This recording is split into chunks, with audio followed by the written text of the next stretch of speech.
성경에는 많은 사람들의 이름이 기록되어 있습니다. 태어나고 죽고 하는 그런 인생의 여정들이 말씀 속에 있습니다. 아담도 태어나고 죽습니다. 성경의 모든 인물 중에 물론 몇몇 분들을 제외하고는 원래 인생은 다 출생하고 또 어느 시점이 되면 하나님이 오라 할 때 순종하는 것이 우리의 인생임을 저희들이 보게 됩니다. 요즘 우리나라 출생률이 얼마큼 되는가 싶어서 통계청에 이렇게 제가 들어가서 한번 살펴보니까 8월을 기준으로 그 한 달 동안 태어난 신생아가 2만 2천 명이 한 달 동안에 태어났다고 합니다. 아마 지금도 어딘가에서는 지금 새로운 생명들이 태어나고 있겠죠. 그러면 사망률은 어떻게 되는가 봤더니 8월 한 달을 기준으로 2020년 8월 한 달을 기준으로 2만 5천여 명이 죽었습니다. 인구 문제 참 심각합니다. 그죠? 2만 2천 명이 태어나고 2만 5천 명이 죽는. 우리나라는 이제 정말 아이가 안 나는, 출생률이 굉장히 세계 최저라하죠. 좀 심각한 상황 속에 있습니다. 저부터도 한 명밖에 안 나가지고 뭐라 할 말이 없습니다만 좀 귀에 닿는 대로, 힘 닿는 대로 우리가 아이를 낳는 것이 하나님의 창조 세계의 질서에 어긋나지 않는 것이 아니겠느냐 싶습니다. 우리 권사님들도 혹시 힘이 닿으시는 분들은 우리 사라와 같은 심정으로, 손자와 또 아들, 딸들이 같이 올리면 또 얼마나 좋아요. 그런 복이 있기를 주의 이름으로 축복합니다. 아멘 하신 분들은 분명히 나을 줄로 믿습니다. 아이 낳는 것보다 더 큰 행복이 있습니까? 그죠? 근데 우리가 이제 태어날 때는요, 우리의 의지나 책임이 태어난 당사자의 책임이 들어가 있는 건 아니죠. 하나님이 명령하셔서 태어난 것이죠. 그러나 이제 죽을 때에는 그 명령에 대한, 그죠? 내 스스로 태어난 사람 아무도 없잖아요. 하나님의 명령이 있는 거예요. 목숨 명자에는 명령할 명자가 있잖아요. 한자에는 같은 말이죠. 목숨명, 명령할 명. 내 목숨은 하나님의 명령으로 태어난 것이죠. 다 사람마다 그 명령을 수행하는 것입니다. 그러면 죽을 때에는 얼마큼 그 명령, 목숨, 값을 했는지를 책임을 묻는, 성경은 그 책임에 대해서 분명히 말하고 있습니다. 그래서 목숨값이 어떠했느냐, 내 명령에 얼만큼 하나님의 부합한 거룩함으로 섰는지에 대한 책임들이 성경에 나와 있습니다. 우리 사람은 누구나 죽은 이후에는 하나님 앞에서 어떻게 살아왔는지를 돌아보게 되는 순간들이 분명히 있습니다. 예수님의 비유 중에 달란트 비유가 있죠. 이 땅에 목숨, 명령할 명, 목숨명, 명령할 명이죠. 우리를 이 땅에 보내셨을 때, 목숨을 주셨을 때에는 분명히 주신 사명들이 있습니다. 예수님은 이제 마태복음 25장에서 달란트라는 표현으로 그 사명에 대해서 말씀을 푸신 적이 있죠. 1달란트 받은 사람, 2달란트 받은 사람, 5달란트 받은 사람. 그 달란트를 받은 사람마다 각자 사명이 있는 것입니다. 하나님이 주신 그 사명에 따라서 이문을 남기는 것이야말로 중요함을 우리가 비유를 통해서 보게 됩니다. 그런데 혹자는 그 비유를 보면서 5달란트를 받았으니 5개라는 숫자를 생각하면 참 많은 것이죠. 인생 봐, 예수님 말씀처럼 부공평한 것 아니냐. 저 사람은 5달란트, 이 사람은 2달란트, 이 사람은 1달란트. 나도 5달란트 받았으면 저렇게 했을 것이다 라고 이렇게 막연하게 불공평함을 말하는 사람이 있고, 자신의 삶의 여건에 대해서 만족하지 못하고 불평하는 사람들도 있는 것을 보게 됩니다. 그런데 이 달란트라는 말 속에는 여러분 이게 이제 화폐 단위죠. 옛날에 화폐 단위는 무게로 측정했습니다. 달란트는 무게를 말하는 것입니다. 1달란트의 무게는 34.3kg. 꽤 많이 나가죠. 34.3kg.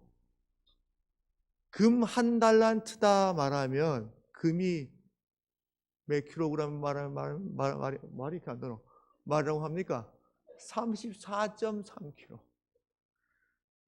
이제 이걸 요즘 시세로 혹 이게 틀릴 수 있어요. 제가 이게 그렇게 산수를 잘하는 사람 아니어서 제가 요즘 금 시세를 좀 살펴보고 또 목사님이 금 시세에 관심이 많은갑다 이렇게 오해하지 마시고 그냥 찾아봤어요.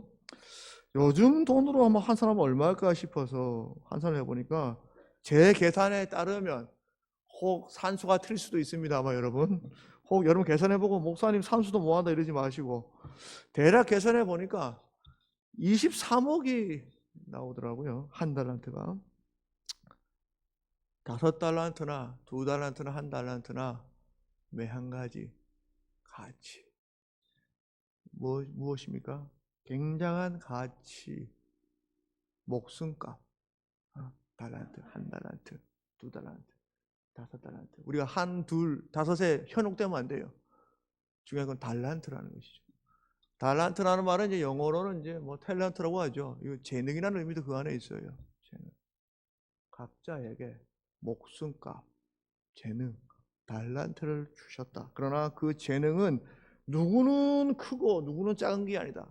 한 달란트든 5달란트든 듣는 모든 이들이 정말로 엄청난 가능성과 사명을 우리가 받았구나 라는 것을 달란트라는 표현 속에서 이해할 수가 있습니다. 그런데 어떤 이들은 태어날 때에 하나님께서 주신 삶의 달란트, 바로 이제 무게죠. 무게.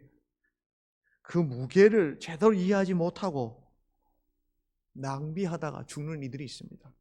그런가 하면 어떤 이들은 그 달란트, 그 무게가 얼마나 큰 것인지를 이해하고 그 무게 값을 하기 위해서 충실하게 살아가는 이들도 있습니다. 분명한 것은 오늘 이 시간에도 달란트 값을 못해서 죽는 사람이 있는가 하면 하나님 앞에 착하고 충성된 종이다라고 칭찬받을 만한 목숨값을 다한 성도들의 삶도 있었다라는 것입니다. 그리고 또한 이 순간에도 그렇게 사명이 주어지는 생명들이 목숨이 주어지는 것이 하나님의 명령에 따라서 계속해서 이 땅 가운데 있다라는 것을 우리가 생각하게 되는 것입니다. 이삭을 통해서도 두 생명이 나왔죠. 야곱가에서 쌍둥이 복중에서 나올 때부터 저들은 싸움으로 시작되는 것을 보게 됩니다. 형이 동생이 되고 동생이 형이 되는 삶의 어려움들이 그들 가운데 있었음을 보게 됩니다. 달란트를 가지고 만족하지 못했습니다. 형이라는 달란트, 동생이라는 달란트.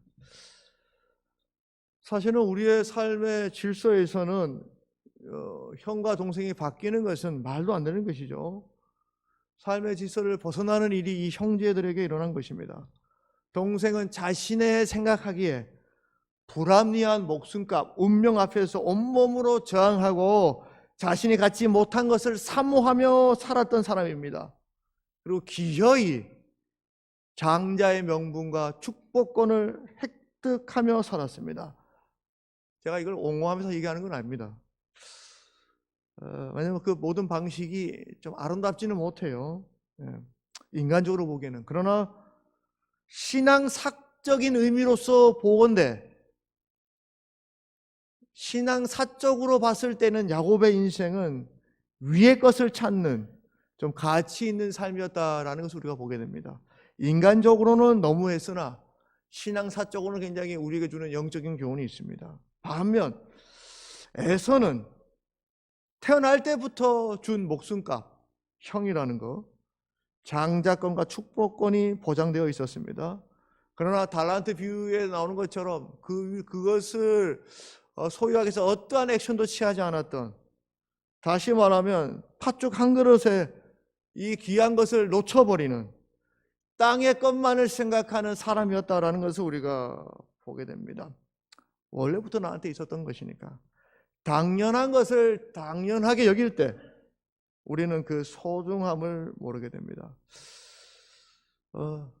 제가 그 목사님 이름 밝히진 않겠습니다만 문인이고 시인이었던 어느 목사님, 집에 기회가 돼서 한 15년 전으로 기억합니다. 한번 찾아간 적이 있어요. 그냥 책을 읽다가 너무 감동이 돼가지고 뭐 이런저런 얘기를 했는데 제가 이제 그 목사님하고 했던 대화는 하나도 기억이 안 나요. 근데 기억나는 건 뭐냐면 그분의 이제 별채, 원주에 사셨는데 토지문학관. 저 보니까 저 통영인가요? 거기에도 토지문학관이 있대요. 원주에도 있거든요. 거기 이제 주로 이제 문인들이 거기서 많이 집필 활동을 합니다. 그 근처에 사셨는데 거기에 가장 인상적인 게 뭐냐면 그 분이 이제 주로 글을 쓰시고 좀 묵상하시고 기도하시는 별채가 있어요. 그 별채에 그 흙벽으로 되어 있는데 거기에 글귀가 하나 탁 붙어 있어요. 붓글씨로 쓰셨는데 제가 그 글씨가 지금도 다른 얘기는 기억이 안 나는데 그건 참 기억이 납니다. 뭐라고 써져 있었냐 하면 흔한 것이 귀한 것이다. 15년 전에 봤던 글귀인데 오늘 이 시대에 정말 중요한 글귀가 아니었는가 생각하게 됩니다. 흔한 것을 귀하게 볼 수 있다는 것. 나에게 주어진 이런 상황들, 달란트, 가치, 이것이 정말로 소중하다는 것을 깨닫는 것. 이것을 귀하게 볼 줄 아는 것. 경건한 삶이라는 게 뭘까요? 영적인 가치라는 게 뭘까요?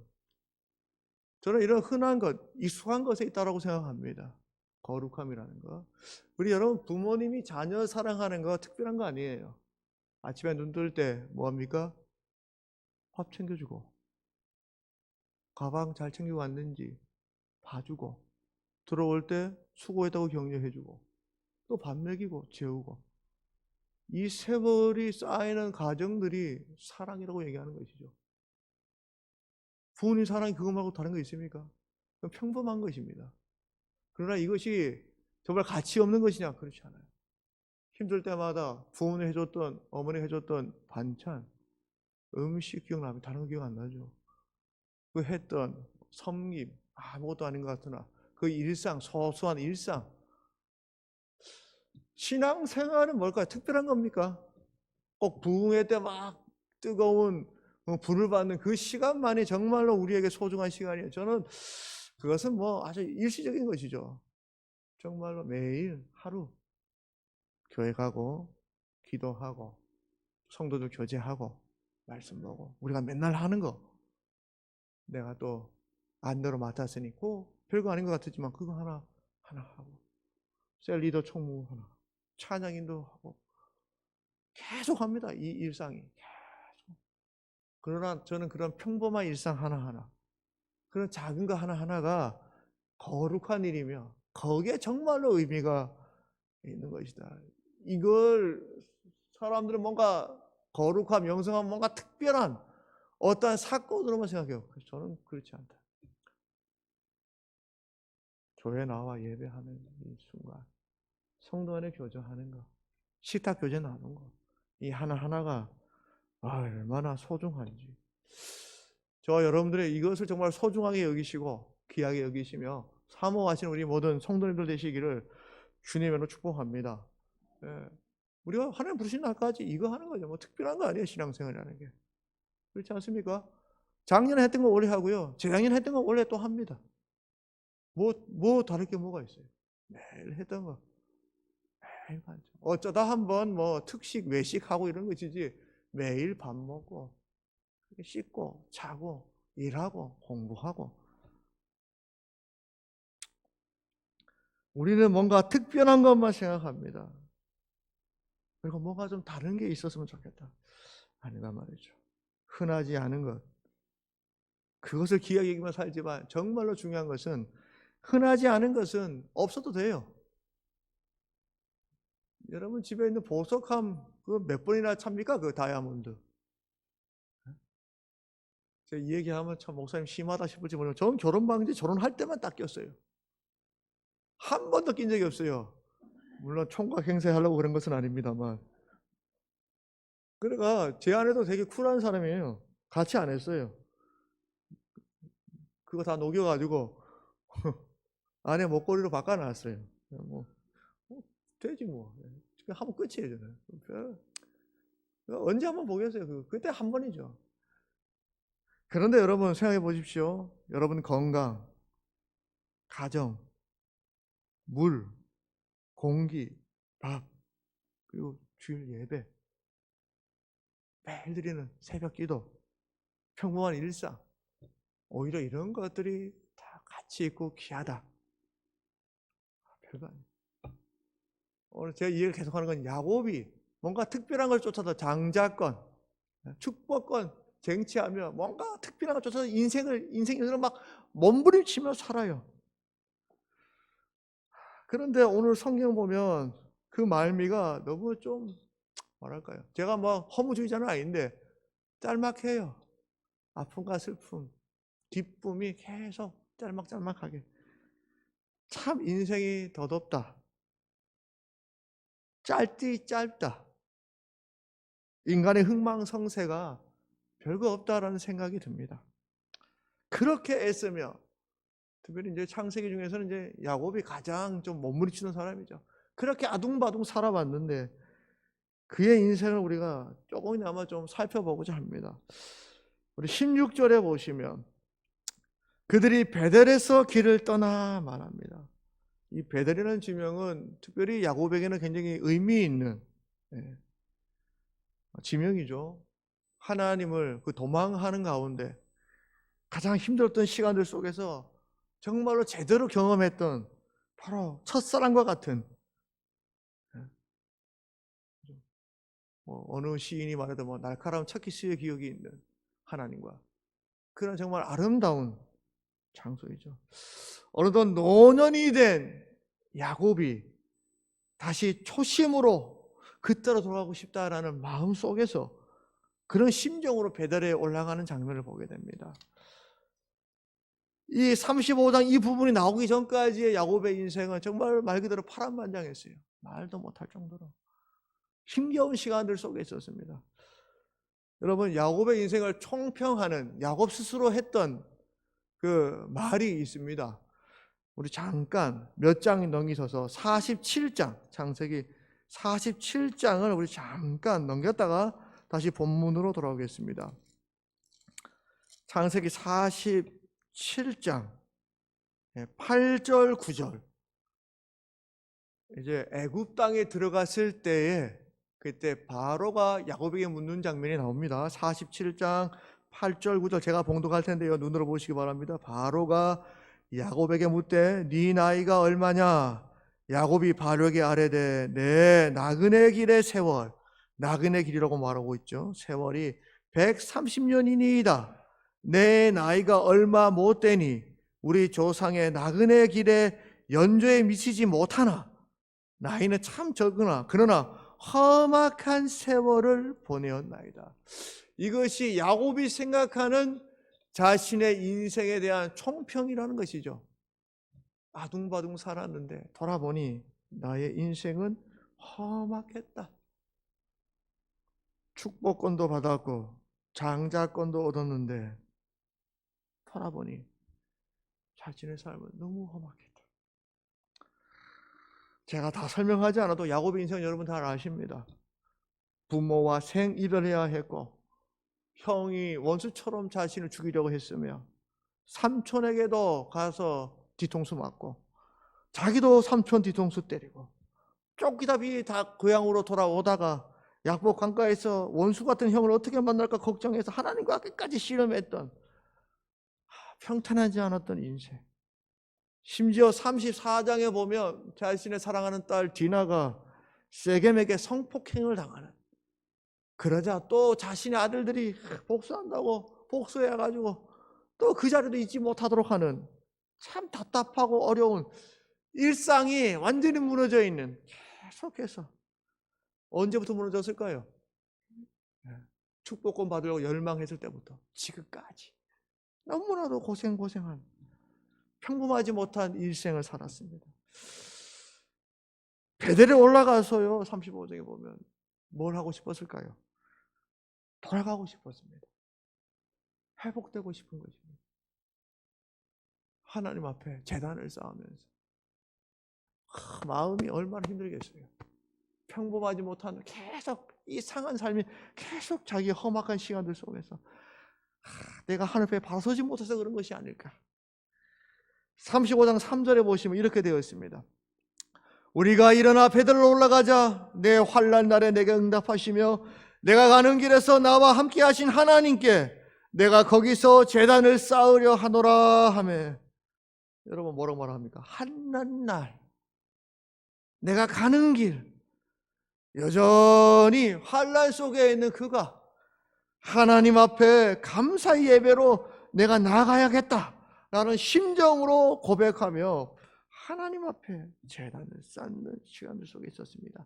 그러면 이렇게 예배하면 그의 인생은 풀려져야 되나요?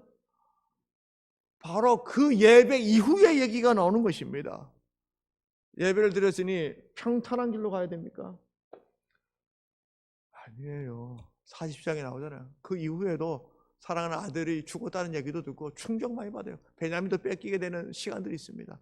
그리고 오늘 본문에도 보면 여러분 얼마나 그의 인생이 기구했는지를 보시기 바랍니다. 지금 삶의 자리에서 힘들다, 어렵다, 괴롭다 하시는 분이 있습니까? 예배를 드려도 내 삶은 왜 회복되지 않을까 의심하는 분들이 있습니까? 야곱을 보십시오. 예배 드리고 나서 그의 인생 안순탄합니다. 16절 여전히 어려움을 경험하고 있는 그의 삶을 보게 됩니다. 그가 베델에서 떠나서 에브라스에 이르니까 어떤 일이 보니까 라헬이 해산을 하게 되는데 난산을 하게 되는 것입니다. 그 여정이 힘들었던 것일까요? 만삭의 아내가 있음에도 불구하고 무리하게 베델로 올라간 것일까요? 난산을 하게 됩니다. 물론 17절에 보면 등남의 기쁨이 있습니다만 동시에 자기가 가장 사랑했던 여인이 기쁨조차 누리지 못하고 안타까운 죽음을 맞이하게 됩니다. 라헬 역시도 얼마나 많은 서러움이 있었습니까? 요셉을 낳고 이제 둘째 아들을 놓으면서 여인으로서 그 고대 근동사회에서 뭔가 그 집안에서 내가 한 자리 뭔가 큰 일을 이바지했다라는 자부심을 느낄 겨를도 없이 기쁨도 제대로 만끽하지 못하고 신규루처럼 사라지게 되는 것을 보게 됩니다. 도대체 야곱은 무엇을 위해서 몸부림치며 살아온 것입니까? 이 일만 있는 것이 아닙니다. 22절에도 야곱의 인생은 참 괴롭습니다. 22절 보시기 바랍니다. 중반절에 루벤이 가서 그 아버지의 첩 빌하와 동침했다.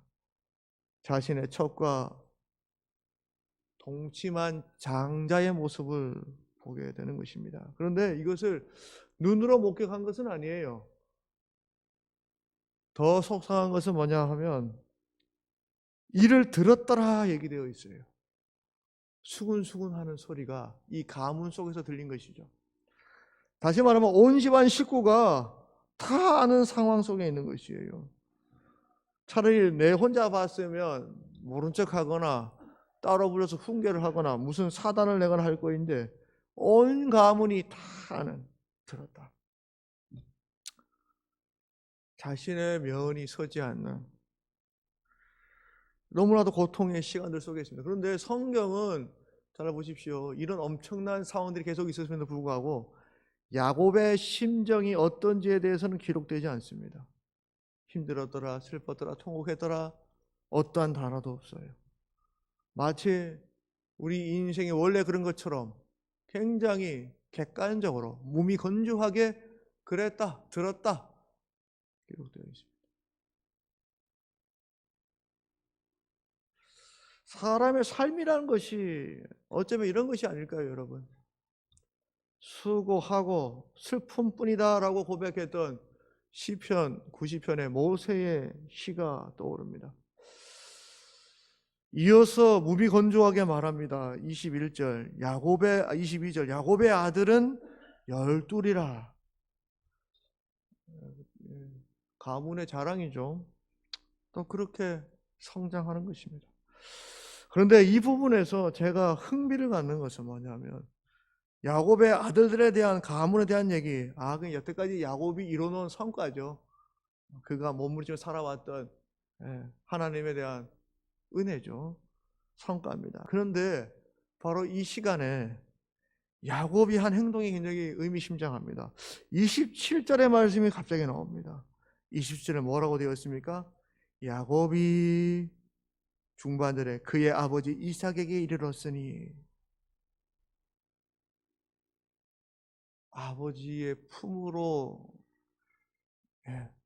함께 사는 모습이 짧은 시간이지만 나옵니다. 27절과 28절의 간극, 시간의 간극이 얼만큼인지는 알지 못하겠어요.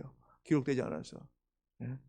함께 얼만큼 생활을 했는지, 아버지를 모시며 살았는지 알지는 못하지만 야곱의 심정은 충분히 이해가 됩니다. 그렇게 아둥바둥 살고 아버지를 떠나서, 어떻게 떠났는지 우리가 알지 않고 그의 인생 여정이 떠났어요. 그런데 그가 정말 하고 싶었던 것은 뭐였을까? 그가 찾아 헤맸던 인생은 무엇이었을까? 어린 시절에 아버지와 함께 있었던 그 시간들, 그 따뜻한 온기, 그가 정말 찾아 헤맸던 것은 어쩌면 바로 자기 사랑하는 아내가 죽고 자기 아들이 자기에게 수모를 겪게 했는 그 시간 속에서 그의 머리에 떠오르신 분은 자신이 불효했던 자신의 아버지가 아니었나. 여러분, 성경에는 이삭의 나이가 180세라고 기록되어 있습니다. 이삭이 180세면 이 시대에 야곱의 나이는 몇 세였는가? 우리가 창세기 25장 26절에 보면 이렇게 기록되어, 제가 봉독합니다. 리브가가 그들을 낳았을 때에 이삭이 60세였더라 라고 기록되어 있습니다. 그렇다라는 것은 이삭과 야곱의 나이 차이가 몇 살입니까? 60세다. 자, 180세라고 한다면 이때 야곱의 나이는 몇 살일까요? 120세라는 것을 우리가 유추할 수가 있는 것이죠. 아버지 이삭도 어느덧 고령이 되었고 야곱도 고령의 노인이 되었습니다. 심지어 우리가 47장을 먼저 살펴봤습니다만 험악한 세월 동안에 그가 참 많은 겉늙은 상황이다. 아버지에 비해서는 젊지만 겉늙은 상황 속에 있는 것입니다. 다 힘든 그런 시간 속에 있었다. 29절에 보시면 이런 말이 나와요. 이삭이 나이가 많고 늙어 기운이 다함에 죽어 자기 열조에게로 돌아가니. 아버지가 돌아가셨을 때 이삭의 마음이, 야곱의 마음이 어땠을까요? 많은 해환, 복잡한 심정이 그 안에 있었을 것입니다. 그런데 이 말씀에 또 다른 생각을 하게 됩니다. 29절 하반절에 보면 이런 말씀이 나와요. 그의 아들 에서와 야곱이 그를 장사하였더라. 아버지 죽음 앞에 두 형제가 함께 있는 것을 보게 됩니다. 인생 여정 말미에 이제 세 사람이 함께 있는 것.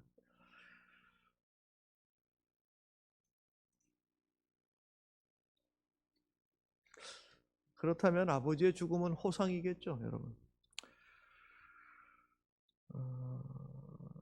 며칠 전에 여러분, 우리 교회가 여러 가지 일련의 사건으로 인해서 교인 명부, 세례 명부가 이게 이런 사건으로 인해서 이게 제대로 이게 분실된 일이 없어가지고 새로 정리하고 있습니다, 여러분.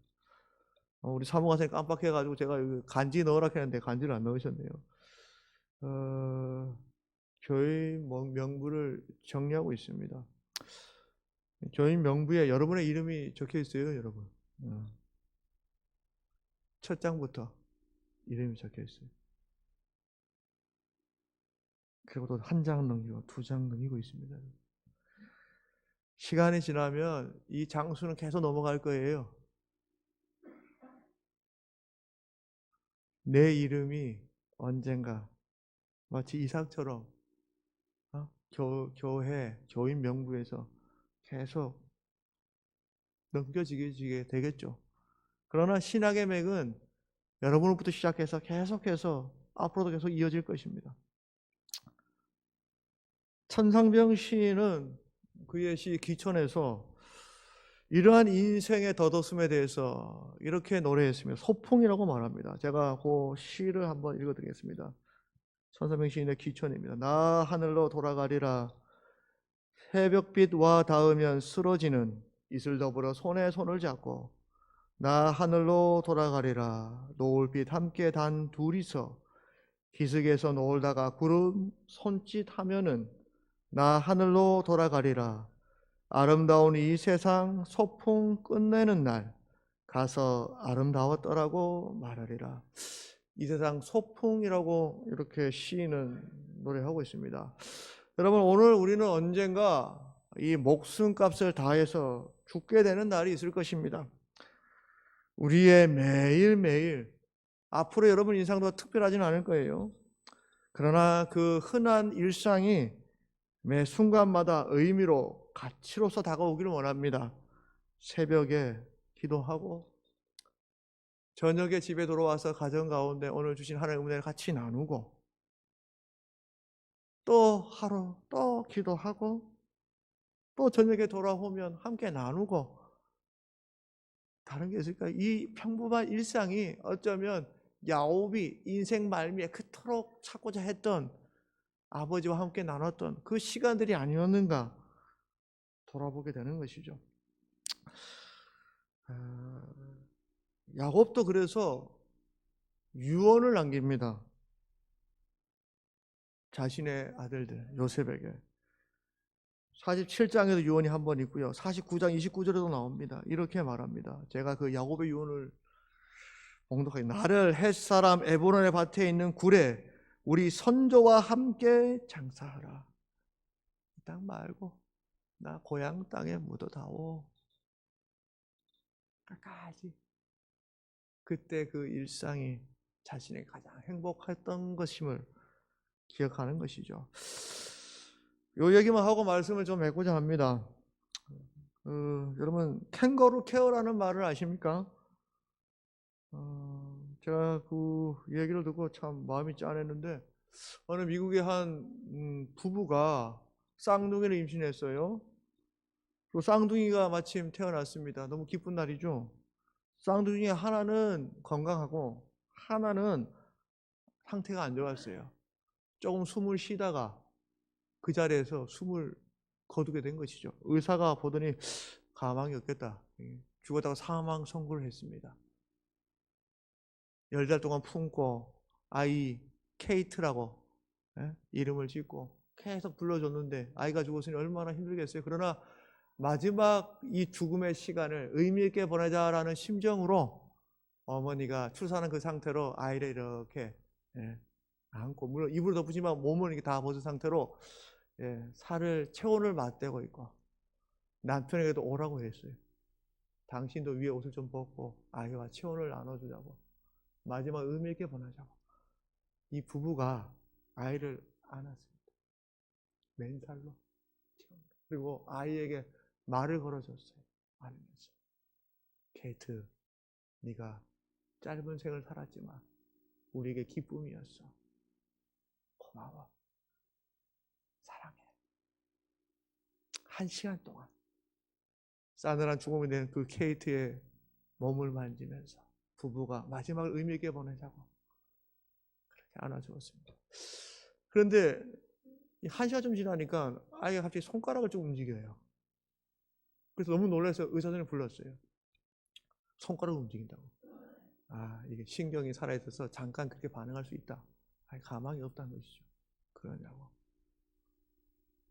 마지막 마무리를 잘해주는 의미로 부부가 아이를 더 보듬었습니다. 그런데 아이가요, 갑자기 눈을 떴어요. 일시적인가 보다 싶어서 계속 봤는데 눈동자가 움직이기 시작하고 숨을 쉬기 시작했다고 합니다. 그 아이가 건강하게 자라게 되었다고 합니다. 별거 아닌 것 같지만 어쩌면 이 야곱의 인생에서 야곱이 그토록 원했던 것은 장자의 축복권도 그 어떤 것도 아닌 바로 이런 아버지와 형과 평범한 일상, 서로 시기 질투 안 하고 살아갔던 그 시간들이 아니었을까. 오늘 우리 성도님들이 살아가는 인생 여정도 저는 마찬가지로 생각합니다. 특별한 일이 없어도 그 매 하루하루가 여러분에게 어쩌면 귀한 일, 가장 복받는 아름다운 일이 아닐까 싶습니다. 돌아가지 마시고 오늘 내 삶에 감사하고 기뻐하고 하나님 앞에 찬양과 영광 올려드리는 삶이 되시기를 주의 이름으로 축복합니다. 마지막으로 또 마지막 두 번에서 죄송합니다. 11월 월삭 새벽 기도회인데 깜빡하셨죠. 여러분 어느 분 또 죄송하다고 또 인사하고 가셔서 제가 충분히 이해합니다만 별거 아니지만 그거 여러분 행복이라는 게 별거 아닌 것 같아요. 그런 거 하나 기도할 수 있을 때 기도하고 거룩함도 별거 아니에요. 여러분. 꼭 사순절에 특별 새벽 기도하는 게 그게 거룩 아니고 내 일상에서 그렇게 하나님 만나고 소중하게 생각하시고 거기에 더 귀하게 여기시는 우리 모든 성도들 되시기를